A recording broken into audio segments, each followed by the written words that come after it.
అమ్మ శాండ్విచ్ చేస్తూ రూమ్ని శుభ్రం చేయండి చిన్న డైనోసార్స్ అని అంటుంది. మ్యాక్స్, క్లోయి ముఖం చిట్లించి రూమ్ శుభ్రం చేయాలా, బోరింగ్ అని అనుకుంటారు. క్లోయి కిటికీ ద్వారా అడవిని చూపిస్తూ తాత చెప్పిన గర్జించే రాయి అదే అని చెబుతుంది. లియో ప్లే మ్యాట్పై పడుకుని చిప్తో నవ్వుతూ అరే చూడు, వీళ్ళు రహస్యంగా వెళ్తున్నారు అంటాడు. మ్యాక్స్, క్లోయి వెనుక తలుపు తెరిచి అడవికి బయలుదేరుతారు. అమ్మ వెనక్కి తిరిగ చూసి పిల్లలు కనిపించక గందరగోళంగా పిలుస్తుంది. వాళ్లు అడవివైపు వెళ్లడం చూసి అయ్యో నా పిల్లలు అంటూ అమ్మ భయపడుతుంది. మ్యాక్స్, క్లోయి, చిప్ ముగ్గురు చీకటి అడవిలోకి వెళ్ళిపోతారు. క్లోయి ఒక వేరుపై తడబడి పడిపోతుంది. మోకాలిమీద గాయమయి అమ్మా అంటూ ఏడుస్తుంది. మ్యాక్స్ ఆమెను లేపి పెద్ద పచ్చిక కప్పుకున్న రాయిని చూపిస్తూ అదే గర్జించే రాయి అంటాడు. చిప్ ఆ రాయిని వాసన చూసి భయపడి వెనక్కి తగ్గే బీప్ అని శబ్దం చేస్తాడు. రాయి లోపల నుంచి భయంకరమైన శబ్దం వినిపించడంతో మ్యాక్స్, క్లోయి భయంతో కదలకుండా నిలబడిపోతారు. రాయిలో పగులు పడుతుంది. మ్యాక్స్ ఆసక్తిగా చూస్తాడు. క్లోయి చెట్టు వెనుక దాక్కుంటుంది. పచ్చ రంగు చిన్న డైనో తలను బయటకు పెట్టి తుమ్మగానే పొగ వస్తుంది. క్లోయి ఏడుపు ఆపి అయ్యో దీనికి అమ్మ లేదా అంటూ జాలి పడుతుంది. ఆ భూమి కంపించినట్టు అనిపిస్తుంది. పెద్ద నీడ పడుతుంది. చిప్ బీప్ బీప్ అంటూ భయపడతాడు. పెద్దమామ డైనో వచ్చి పిల్లలను చూసి భయంకరంగా గర్జిస్తుంది. మ్యాక్స్ క్లోయి చేతిని పట్టుకుని పరిగెత్తు క్లోయి, పరిగెత్తు అంటూ పరుగెత్తుతాడు. ముగ్గురు బురదలో జారి పడిపోతారు. భయంతో బురదంతా అంటుకుపోతుంది. మ్యాక్స్ తన చెల్లిని చూసి ఇది నా తప్పే, నన్ను క్షమించు అంటూ బాధపడతాడు. దూరం నుంచి మ్యాక్స్, క్లోయి అంటూ అమ్మ స్వరం వినిపిస్తుంది. ఆశ కలుగుతుంది. అమ్మను చూసిన వెంటనే పరుగెత్తి ఆమెను కౌగలించుకుని ముగ్గురు కలిసి ఏడుస్తారు. మ్యాక్స్ తల వంచి నేను అబద్ధం చెప్పాను, రూమ్ శుభ్రం చేయడం నాకు ఇష్టం లేదు అంటాడు. క్లోయి కూడా నేను కలిసి వచ్చాను, మమ్మల్ని క్షమించండి అని చెబుతుంది. అమ్మ వాళ్లను కౌగలించుకుని నిజం చెప్పినందుకు ధన్యవాదాలు అంటూ నవ్వుతుంది. చిన్న రెక్సీ వాళ్ల వెనుకనే వస్తుంది. దాన్ని చూసి మ్యాక్స్ సంతోషపడతాడు. దూరంలో మామ డైనో నిలబడి తన బిడ్డను సురక్షితంగా చూసుకుంటూ ఉంటుంది. అమ్మ అంటుంది సరే, ఇప్పుడు ఇంటికి వెళ్లి స్నానం చేసి భోజనం చేద్దాం. రూమ్ శుభ్రం చేస్తే డైనో గుహలా ఒక టెంట్ వేస్తాం అని అమ్మ చెబుతుంది. అందరూ ఇంటి పెరట్లో నిలబడి చిన్న రెక్సీకి చేతులు ఊపుతూ వీడ్కోలు చెబుతారు. రూమ్ శుభ్రంగా మారుతుంది. దుప్పట్ల గుహలో అందరూ కలిసి ఆనందంగా ఉంటారు. కార్ల్ స్టూడియోలో స్క్రిప్ట్ ఊపుతున్నాడు.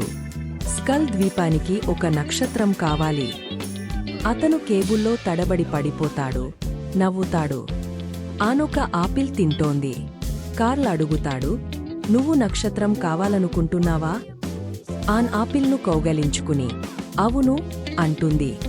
జాక్ నౌక చక్రాన్ని మెరిపిస్తున్నాడు. నేనే మొదటి నావికుడు. అందరినీ కాపాడుతాను. అతను సబ్బుపై జారి పడిపోతాడు. నవ్వుతాడు. సముద్ర ప్రయాణం. ఆన్ అలలను చూసి భయపడుతుంది. జాక్ చెబుతాడు, భయపడకు, నౌక కింద ఒక పెద్ద నీడ కనిపిస్తుంది.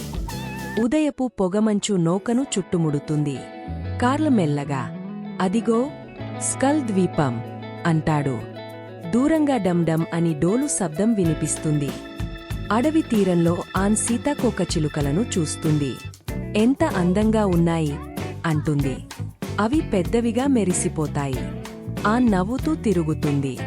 పురాతన రాతి ద్వారం. కార్ల్ చెబుతాడు, భయపడినట్టు నటించు. ఆన్ కేక వేసి నటిస్తుంది. సరదాగా ఉంటుంది. భూమి కంపిస్తుంది. థర్ థర్. జాక్ అడుగుతాడు, భూకంపమా? రెండు పసుపు కళ్ళు బయటికి చూస్తాయి. కాంగ్ కనిపిస్తాడు. ఆన్ ఆపిల్ వాసనను వాసిస్తాడు. పిల్లి కుక్కలా తల వంచుతాడు. కాంగాన్ను మెల్లగా ఎత్తుకుంటాడు. అయ్యో, నువ్వు ఎంత మృదువుగా ఉన్నావు. అతను తన ముక్కుతో ఆమెను తాకుతాడు. ఇద్దరూ నవ్వుతారు. కాంగాన్ను అడవిలోకి తీసుకెళ్తాడు. జాక్ పరుగెత్తుతూ, నేను కాపాడుతాను అంటాడు. లతపై ఊగే బురదలో పడిపోతాడు. చెరువు ప్రాంతం. ఒక భయంకర డైనోసార్ గర్జిస్తుంది. కాంగ్ గట్టిగా అరుస్తూ, ఇది నా స్నేహితురాలు అంటాడు. అతను దాన్ని తిప్పి దూరంగా విసిరేస్తాడు. ఆన్ కాంగ్ భుజంపై కూర్చుంది. నువ్వు చెడ్డవాడివి కాదు. నువ్వు ఒంటరిగా ఉన్నావు. కాంగ్ సిగ్గుపడి ముఖాన్ని దాచుకుంటాడు. కార్ల్ జాక్ను బురదలో చూస్తాడు. ఆన్ను కాపాడాలి. అతను కెమెరాను శుభ్రం చేస్తాడు. కొండ గుహ. గాలి శబ్దం మారుమ్రోగుతుంది. కాంగ్ రాళ్లను చూపిస్తాడు. ఆన్ అంటుంది, చాలా అందంగా ఉంది. బయట గోర్లు గీసే శబ్దం వినిపిస్తుంది. టెరెక్స్ దాడి చేస్తుంది. కాంగ్ చెట్టును పట్టుకుని బ్యాట్లా ఊపుతాడు. డైనోసార్ దూరంగా ఎగిరిపోతుంది. ఆన్ ఎగరి, సభాష్ కాంగ్ అంటుంది. కాంగ్ ఆనందంగా నాట్యం చేస్తాడు. జాక్ గుహలోకి వస్తాడు. ఆన్, ఇక్కడికి రా. అతను తాడుకోసి ఇద్దరూ పరుగెత్తిపోతారు. కాంగ్ చూస్తూ హృదయం విరిగపోతుంది. ఓ ఓ అతని పెద్ద కన్నీటి బొట్లు పడుతాయి. కాంగ్ వెంట పడతాడు. గ్యాస్ బాంబులు పేలుతాయి. కార్ల్ అంటాడు, నిద్రపో. కాంగ్ మూర్ఛపోయి పడిపోతాడు. న్యూయార్క్లో పరేడ్. కార్ల్ ప్రకటిస్తాడు, ఇదిగో కాంగ్. కాంగ్ లేచి గొలుసులను చూసి అయోమయంలో పడతాడు. వేదికపై వెలుగులు మెరుస్తాయి. కాంగ్ బంగారు జుట్టును జ్యోతిలాగా భావిస్తాడు. చేతిని చాచుతాడు. కాంగ్ గొలుసులను విరగడతాడు. జాక్ అరుస్తాడు, అతనికి ఆన్ కావాలి. కార్లు నలిగపోతాయి. హోటల్ గది. కాంగ్ ఆన్ను చూస్తాడు. నన్ను కాపాడటానికి వచ్చావా? ఆమె చేతిని మెల్లగా నిమురుతాడు. గగనచుంబి భవనంపై విమానాలు కాలుస్తాయి. జాక్ చెబుతాడు, అతను భయపడ్డాడు. కాంగ్ విమానాలను తరిమేస్తాడు. ఎంపైర్ స్టేట్ భవనం పైభాగం. సాయంత్రపు అందం. కాంగ్ ఆన్ను కిందకు దింపుతాడు. ఆన్ అంటుంది, ఆకాశమే నీ అడవి. కాంగ్ జారి పడిపోతాడు. చేతిని ఊపుతూ, బాయ్ బాయ్. ఆన్ ఏడుస్తుంది. జాక్ ఆమెను ఓదార్చుతాడు. నౌక ఇంటికి తిరిగి వస్తుంది. జాక్ అంటాడు, అతనికి ఒక స్నేహితుడు కావాలి. కార్ల్ చూపిస్తాడు. ఒక కుందేలి నీడ. బేబీ గిగల్స్ మళ్లీ వేదికపైకి వస్తుంది. బలం మంచిదే, కాని దయ నిజమైన రాజు. ఒకరోజు ఉదయం ఒక అందమైన సీతాకోకచిలుక పసిబిడ్డ అల్ఫీ ముక్కు మీద వచ్చి వాలింది. అల్ఫీ గలిగింతలతో నవ్వుతూ ఆనందంతో మెరిసిపోయాడు. అదే సమయంలో నగరంలో గందరగోళం మొదలైంది. జోకర్ బ్యాంకును నవ్వు వాయువుతో నింపాడు. నగరంలోని స్ప్రింక్లర్లు, బబుల్గమ్ అన్నీ రహస్యంగా మాయమయ్యాయి. ఈ వార్తలు చూసిన లియో, ధైర్యమైన వాచ్డాగ్, తన హీరో సూట్ వేసుకుని రంగంలోకి దిగాలని నిర్ణయించుకున్నాడు. పాఠశాలలో జోకర్ పెట్టిన జాయ్బజర్స్ పిల్లలందరినీ బురదతో నింపాయి. అప్పుడు అల్ఫీ గంటలా మోగించిన శబ్దం వినిపించగానే గందరగోళం ఆగపోయింది. భవనాల పైకప్పులపై ఉత్కంఠభరితమైన తరుము మొదలైంది. కాని లియో ఒక భారీ జిగురు బొమ్మల వలలో చిక్కుకున్నాడు. ఇది కేవలం అల్లరి కాదు, ఇది ఒక రహస్య సందేశం అంటూ లూనా, జోకర్ మెరిసే గ్లిటర్ బాంబును జాగ్రత్తగా పరిశీలించింది. తన రంగురంగుల ఫన్హౌస్లో కూర్చుని నగరం మొత్తం గలిగింతలతో అల్లకల్లోలం చేయాలని జోకర్ పథకం వేసుకున్నాడు. అల్ఫీ పరేడ్ మాస్కట్ అయ్యాడు. ఒక డచ్చన్ కుక్కను చూసి అతను మరిగితే ఆ కుక్క పూర్తిగా ఆశ్చర్యపోయింది. లియో పాత బొమ్మల ఫ్యాక్టరీకి వెళ్లాడు. కాని అక్కడ అతనికి దొరికింది ఒక ఎగతాళి చేసే జాకింది బాక్స్ మాత్రమే. దాంతో నగరవాసులు లియోపై నింద మోపారు. బహుశా జోకర్నే అసలైన సరదా మనిషి కావచ్చు అని ప్రజలు గుసగుసలాడారు. లియో ధైర్యం కాస్త తగ్గపోయింది. అప్పుడే ఒక భయపెట్టే వీడియో వచ్చింది. జోకర్ సర్ టిక్టాక్ అనే తాబేలును అపహరించాడు. భూమి క్రింద లియో మాన్స్టర్ ట్రక్కులతో పోటీ పడ్డాడు. చిన్న ఉడుతలు గింజలతో అతనికి సహాయం చేశాయి. ఇంత సీరియస్గా ఎందుకు అంటూ అద్దాల గజిబిజిలో జోకర్ నవ్వుతూ పెయిన్పై తుపాకీతో గురిపెట్టాడు. లియో లూనా ఇచ్చిన సోనిక్ విసిల్ ఊదాడు. క్షణాల్లోనే అద్దాలన్నీ మెరిసే ముక్కలుగా చెల్లాచెదరయ్యాయి. టీవీ చూస్తున్న అల్ఫీ జోకర్ వైపు చూపిస్తూ సరదా మనిషి అన్నాడు. వెంటనే బీప్ బీప్ అని శబ్దం చేశాడు. జోకర్ 2 పాడిల్ బోట్లలో బటన్లు పెట్టాడు. ఇతర బోట్లో కాన్ఫెట్టి పేలుడు ఉంటుంది అంటూ సవాలు విసిరాడు. పిల్లల బోట్లో అందరూ ఆలోచనలో పడ్డారు. బటన్ నొక్కాలా వద్దా? కొంచెం సరదా కోసం నొక్కాలా? పెద్దల బోట్లో ఉన్నవారు పిల్లల భయాన్ని గమనించారు. నా రోమాలు మురికిగా అయినా పర్వాలేదు, పిల్లలు సురక్షితంగా ఉండాలి అని చీఫ్ గ్రోల్ఫ్ దయగా అన్నాడు. అర్ధరాత్రి వరకు ఎవ్వరూ బటన్ నొక్కలేదు. జోకర్ ఆశ్చర్యపోయాడు. వారు దయను ఎంచుకున్నారు అని పెన్నీ చెప్పింది. కాని ఇదంతా దృష్టి మరల్చే పన్నాగం మాత్రమే. అసలైన ప్రమాదం వేదిక కింద దాగ ఉన్న భారీ గిగిల్బాట్ రోబోట్. నడుస్తున్న రోబోట్పై లియో మరియు ఉడుతలు ఎక్కారు. బాక్సింగ్ గ్లోవ్స్, పూలను తప్పించుకుంటూ ముందుకు సాగారు. రోబోట్ తలపై లియోస్ జోకర్ మధ్య ఉత్కంఠభరితమైన పోరాటం మొదలైంది. ఉడుతలు కంట్రోల్ ప్యానెల్లో వైర్లు మార్చాయి. రోబోట్ ఒక్కసారిగా మాకరేనా డాన్స్ చేయడం మొదలుపెట్టింది. జోకర్ జారిపోతుండగా లియో అతన్ని పట్టుకున్నాడు. నన్ను ఎందుకు కాపాడావు అని జోకర్ అడిగాడు. ప్రతి ఒక్కరికి రెండో అవకాశం ఇవ్వాలి అని లియో అన్నాడు. పటాకుల కౌంట్డౌన్ మొదలైంది. అల్ఫీ తన స్ట్రోలర్ నుంచే ఒక మాయకీచు పెట్టాడు. వెంటనే రోబోట్ శక్తి ఆగపోయింది. జోకర్కు శిక్ష పడింది. ఇకపై మంచి, సంతోషకరమైన వినోదమే ప్లాన్ చేయాలి. చీఫ్ గ్రోల్ఫ్, పెన్నీ అతనికి సహాయం చేస్తారు. పెట్ పరేడ్ అద్భుతంగా, ఆనందంగా ముగిసింది. లియో చిరునవ్వుతో అన్నీ చూస్తూ నిలబడ్డాడు. ఇంటికి వెళ్ళాక అల్ఫీ గుడ్లగుబలా హుట్ హుట్ అన్నాడు. లియో గట్టిగా నవ్వి తన కైనమైన మనస్సును వదిలేశాడు. తరువాత పెన్నీ రాకూన్ ఒక రహస్య గాడ్జెట్ను కనుగొని వాచ్టవర్ వైపు చూసి చిలిపిగా నవ్వింది. జేన్ మరియు మైకేల్ టిమోథీకి ముఖాలు చేస్తారు. పాప టిమోథీ ఒక లాలాజల బుడగను ఊదుతాడు. పాప్ అంటూ అతని ముక్కుమీద పగలిపోతుంది. అతను కిలకిలలాడుతూ నవ్వుతాడు. షీష్, నాన్నగారు వచ్చేశారు. మిస్టర్ బ్యాంక్స్ తన గొడుగును గట్టిగా ఊపుతారు. క్రమశిక్షణ. ఎగరే అర్థంలేని పనులు వద్దు. కిటికీలు కదిలిపోతాయి. పాప టిమోథీ చిమ్నీ వైపు చేయి చాచికూయడం మొదలు పెడతాడు. బూడిద రంగు దుస్తుల్లో ఆయాలు బయట వరుసలో నిలబడి ఉంటారు. ఒక పెద్ద తుఫాను వారిని ఆకుల్లా ఎగురవేస్తుంది. పాప టిమోథీ సంతోషంగా చప్పట్లు కొట్టి గలిగలాలాడుతాడు. చిలుక తల గొడుగు పట్టుకున్న ఒక ఆకృతి కాళ్ళు ముందుగా వేలాడదీస్తూ దిగుతుంది. ధమ్ మేరీ పాపిన్స్ గొడుగును తలుపు చట్రంలో పెడతారు. నేనే మేరీ పాపిన్స్. మేరీ తన సన్నని బ్యాగ్ నుండి దీపం, మొక్క, అద్దం తీస్తారు. తిమోథీ ఆనందంతో అరుస్తాడు. ఆమె చిటికె వేస్తారు. గది తనంతట తానే శుభ్రమైపోతుంది. గుగుబా. బెర్ట్ కాలిబాటపై బొమ్మలు గీస్తున్నాడు. అతను తన టోపీ పైకెత్తి నమస్కరిస్తాడు. రంగులు మెరుస్తాయి, రాతి నుండి జారుతాయి, వారి చీలమండల చుట్టూ తిరుగుతాయి. కాలిబాట కరిగపోతోంది మేరీ. మెత్తని పచ్చటి గడ్డి, పసుపు రంగు ఆకాశం, గుర్రాలు దూసుకెళ్తాయి. పాప టిమోథీ మేషం మీద దూకుతూ గట్టిగా నవ్వుతాడు. పెంగ్విన్ వెయిటర్లు ఐస్ క్రీం అందిస్తారు. ఆకాశం చీకటిమయమవుతుంది. చల్లని గాలి వీస్తుంది. సూర్యునిపై నీడ వస్తుంది.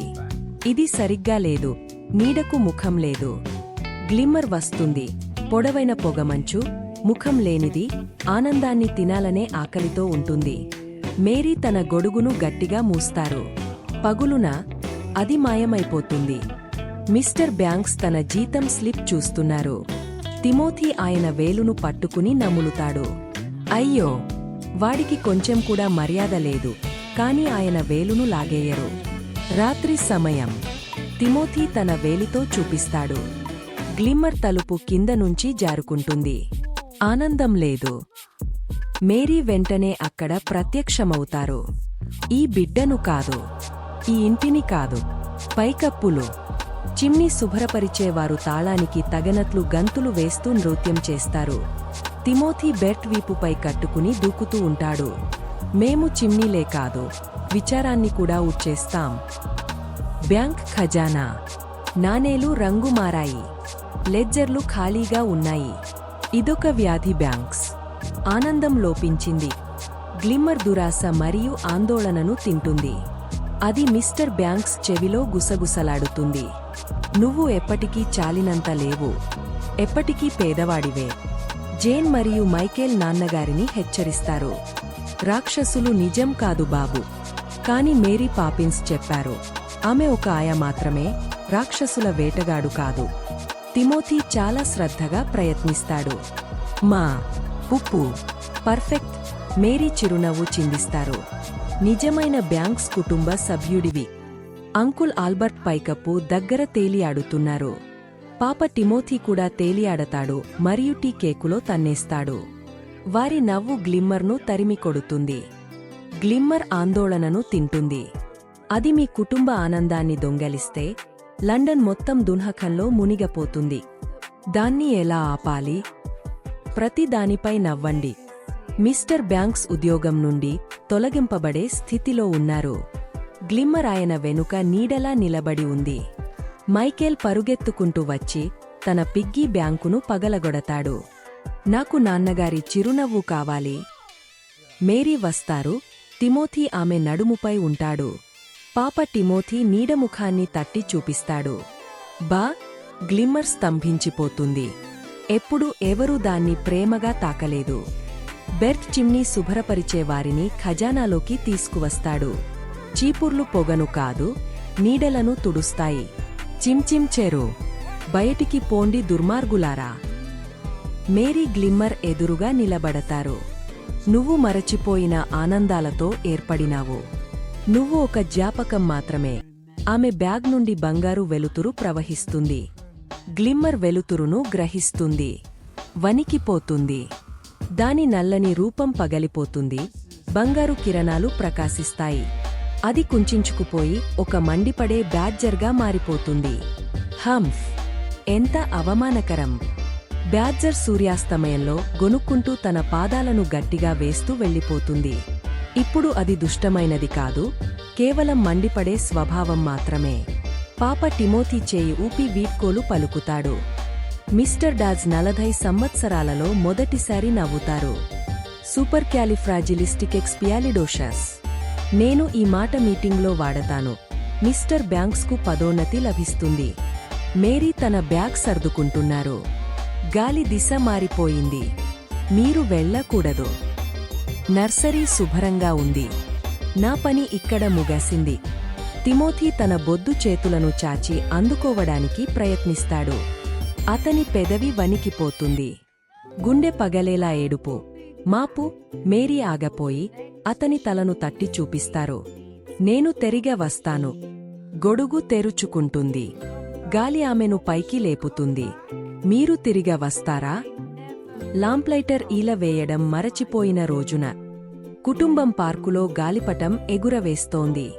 మిస్టర్ బ్యాంక్స్ బిగ్గరగా నవ్వుతున్నారు. వేలికి దారం చుట్టుకుని ఉంది. బ్రీఫ్ కేస్ ఎక్కడా లేదు. అదిగో ఎలా ఎగురుతుందో చూడండి. బెర్ట్ మేషం మీద మేరీ పక్కన కూర్చుని ఉన్నాడు. వాళ్ళు అంతా బాగుంటారు కదా? వాళ్లకి ఒకరికొకరు ఉన్నారు. అయినా ఆ బ్యాడ్జర్కు మాత్రం కొంచెం పర్యవేక్షణ అవసరం ఉండొచ్చు. సాయంత్రం గాలిపటం గోడపై వేలాడుతోంది. గగన్ తన ప్రియమైన మెరిసే గలగల బంతిని మాయా బావిలో జారవిడిచాడు. అతని దునఖభరితమైన ఏడుపు నోటి నుంచి ఒక క్రూరమైన ఊదా రంగు కోప సుడిగాలి బయటకు వచ్చింది. గగన్ టైనీ టైటాన్గా మారి బంగారు కత్తిని ధైర్యంగా పట్టుకున్నాడు. టైనీ టైటాన్ తన స్నేహితులను పిలవడానికి ఆకాశంలో బంగారు సంకేతాన్ని పంపాడు. చిన్నారి రితిక అది చూసి చిరునవ్వుతో మినీ మూన్గా మారింది. బుల్డాగ్ మైటీ మంచ్ లేచి గందరగోళాన్ని నమలడానికి సిద్ధమయ్యాడు. స్నేహపూర్వక దయ్యం లిటిల్ విజ్ బయటకు వచ్చి భయంకర సుడిగాలిని ఆసక్తిగా చూశాడు.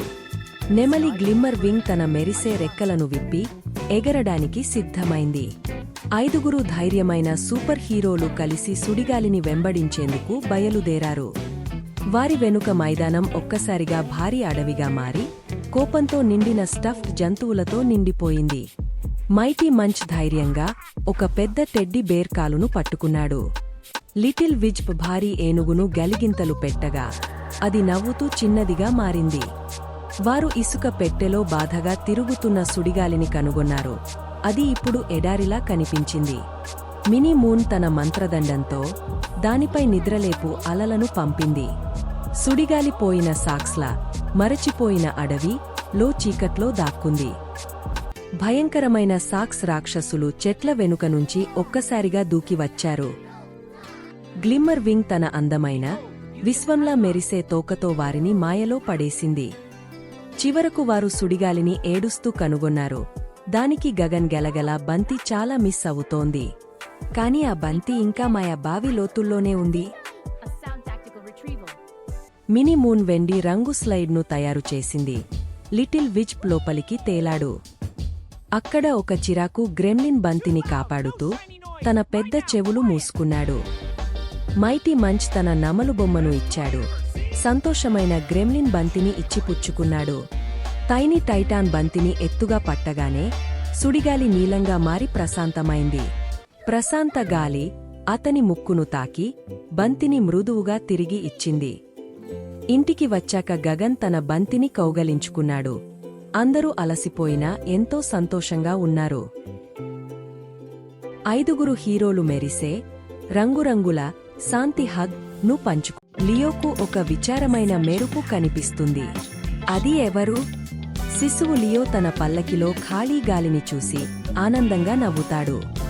రాత్రి సమయంలో రాకింగ్ చైర్ దగ్గర అతనికి ఒక మసకమసకగా కనిపించే విచారమైన మెరుపు కనిపిస్తుంది.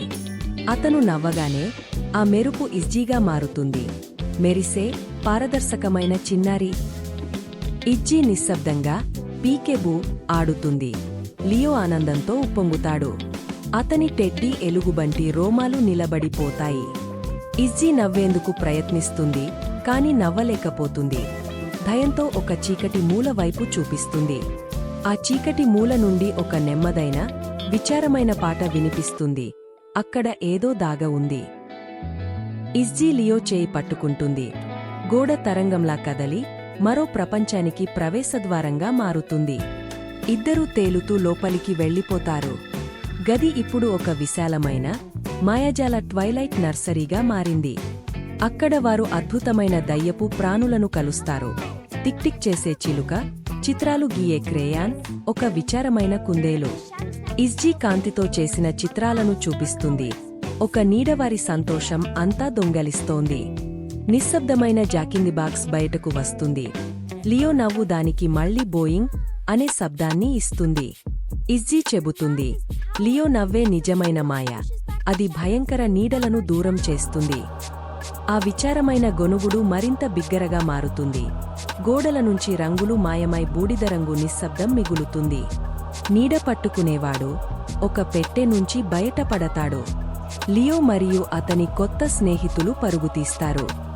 వారు మెరిసే దిండ్ల వెనుక దాక్కుంటారు. ధైర్యమైన టెడ్డీ ఎలుగుబంటి వారిని కాపాడుతూ నిలుస్తుంది. ఇజ్జీ ఒక చిన్నారి నవ్వు జ్ఞాపకాన్ని పంచుకుంటుంది.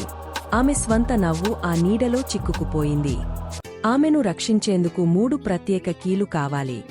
ఒక స్వరం, ఒక కీచుమన, ఒక మృదువైన గొనుగుడు. వారు మ్యూజిక్ బాక్స్ మేజ్ ద్వారా మెల్లగా ముందుకు సాగుతారు. లియో నవ్వు బాలరీనాలను సంగీతం వాయించేలా చేస్తుంది. పెద్ద, విచారమైన బొమ్మ జంతువులు వంతెనను అడ్డుకుంటాయి. లియో టెడ్డీతో నాట్యం చేయించగా అవన్నీ కీచుమంటాయి. నీడ పట్టుకునేవాడు వారిని మూలకు నొక్కి ఇజ్జీ నుంచి రంగు మరియు కాంతిని లాగేయాలని చూస్తాడు. దయ్యపు ప్రాణులు ధైర్యంగా సహాయం చేసి లియో తప్పించుకునేందుకు దృష్టి మళ్లిస్తాయి. దుమ్ముతో నిండిన పై అటకలో లియో నవ్వు పాత బొమ్మలను ఆనంద జ్ఞాపకాలు గొనగేలా చేస్తుంది. 3 మెరిసే కీలతో లియో ఆ పెద్ద గొనుగుడు నీడను ధైర్యంగా ఎదుర్కొంటాడు. కీలు ఆ నీడ యొక్క జ్ఞాపకాన్ని చూపిస్తాయి. అది ఒకప్పుడు మృదువైన ప్రియమైన శిశువు దుప్పటి. లియో నిజం తెలుసుకుంటాడు. అతని కొత్త స్నేహితులందరూ మరచిపోయిన బొమ్మల దయ్యాలు. అతను పోరాడడు. ఆ నీడకు తన అతిపెద్ద దయతో నిండిన చిన్నారి నవ్వును అందిస్తాడు. చీకటి కరిగపోయి స్నేహపూర్వక దుప్పటి దయ్యం బయటపడుతుంది. అది దొంగలించిన ఆనందాన్ని తిరిగి ఇస్తుంది. ఇజ్జీ యొక్క పోయిన నవ్వు బంగారు గంటలా ఆమె వద్దకు తిరిగి వస్తుంది. ఆమె గంటల మోగులాంటి నవ్వు నవ్వుతుంది. మొత్తం నర్సరీ రంగులతో ఆనంద ధవనులతో నిండిపోతుంది. దుప్పటి దయ్యం సౌకర్యంగా ముడుచుకుంటుంది. ఇజ్జీ లియోకు ధన్యవాదాలు చెప్పి ఇంటికి పంపిస్తుంది. అతను టెడ్డీని కౌగలించుకుని మేల్కొంటాడు. తల్లిదండ్రులు ఎవరితో నవ్వుతున్నావు అని అడుగుతారు. లియో ఒక సూర్యకిరణం వైపు చిరునవ్వు చిందిస్తాడు. సాయంత్రపు గాలిలో గాలిపటం ఎగరింది. బాబ్ జారి పూల కుండలో పడిపోయాడు. అయ్యో పూ అన్నాడు. బాబ్ పరుగెత్తి తన్నాడు. పెద్ద శబ్దం. నేనే శబ్దం చేశాను అని భయపడ్డాడు. సైనికులు యూదాను లాక్కెళ్లారు. చెడ్డవాళ్లు స్నేహితులు కారు అని బాప్పరిచాడు. ఎడారిలో అలసిన యూదాకు ఒక మంచి మనిషి నీరు ఇచ్చాడు. ఆశ మళ్ళీ వచ్చింది. చీకటి జైలులో బాప్ మెల్లగా పాడాడు. నువ్వే నా వెలుగు అని తిర్సా చెప్పింది. సముద్ర దొంగలు దాడి చేశారు. యూదా ధైర్యంగా నాయకుడిని కాపాడాడు. ధనవంతుడైన యూదా బాధపడ్డాడు. నాకు నా కుటుంబం కావాలి అన్నాడు. తెల్ల గుర్రంపై తిరిగొచ్చిన యూదా హృదయంలో ప్రతీకారాగ్ని మండింది. ఎస్తేర్ ఏడ్చింది. కుటుంబం లేదు. యూదా ద్రోషంగా మెసాలా అన్నాడు. రథపోటీ అని మెసాలా సవాలు విసిరాడు. జనాలు ఉత్సాహపడ్డారు. దాగన చోట తిర్సా, బాబ్ సజీవంగా ఉన్నారు. నిశ్శబ్దంగా వేచి చూశారు. వ్యాధితో వారు ఇంటికి రాలేకపోయారు. యూదా గెలవాలని నిర్ణయించాడు. వేలాది జనాలు చేరారు. యూదా గెలుస్తాడు అని బాప్పరిచాడు. పోటీ మొదలైంది. దుమ్ము ఎగరింది. చక్రాలు మెరిపించాయి. యూదా గుర్రాలను శాంతంగా నియంత్రించాడు. శాంతంగా ఉండండి అన్నాడు. మెసాలా పడిపోయాడు. యూదా గెలిచాడు.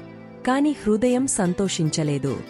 కుటుంబం వ్యాధి లోయలో ఉందని తెలుసుకుని యూదా మనసు విరిగింది. మబ్బులో తిర్సా, బాప్ అని యూదా పరుగెత్తాడు. బాప్ నవ్వుతూ తినడానికి ఏమైనా అన్నాడు. యూదా కళ్లలో కన్నీళ్లు మెరిశాయి. మేము ఇంటికి రాలేము అన్నారు. యూదా ఆకాశం వైపు చూశాడు. ఒక మంచి మనిషి సిలువ మోశాడు. యూదా నీరు ఇచ్చాడు. కళ్ళు చేరాయి. ఆకాశం చీకటైంది.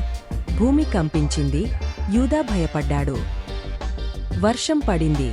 తిర్సా, బాప్ కోలుకున్నారు. ఆనందం తిరిగొచ్చింది. నేను సంతోషమైన పచ్చ బీన్ అని బాప్ పాడి నాట్యం చేశాడు. బాప్ చుట్టూ సరిచేశాడు.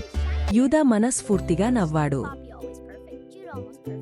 ఇంటి వాసన వెదజల్లింది. బాప్ ఆనందంగా గాలి పీల్చాడు. అందరూ కలిసి నాట్యం చేశారు. బాప్ పడిపోయి మళ్లీ లేచాడు. ప్రేమే నయం చేస్తుంది అని యూదా గ్రహించి క్షమించాడు. బాప్ గాలిపటం ఎగరేశాడు. సూర్యుడు అస్తమించాడు. కుటుంబం ఒక్కటైంది. ధనం కాదు, ప్రేమే నిజమైన సంపద. క్షమించడం మనసుకు శాంతి ఇస్తుంది. Hey everyone, thanks for watching the video. Don't forget to like, subscribe, share with your friends and hit the bell icon. And any idea what the next video will be? Don't forget to put your guesses in the comments and let's see who guesses correctly.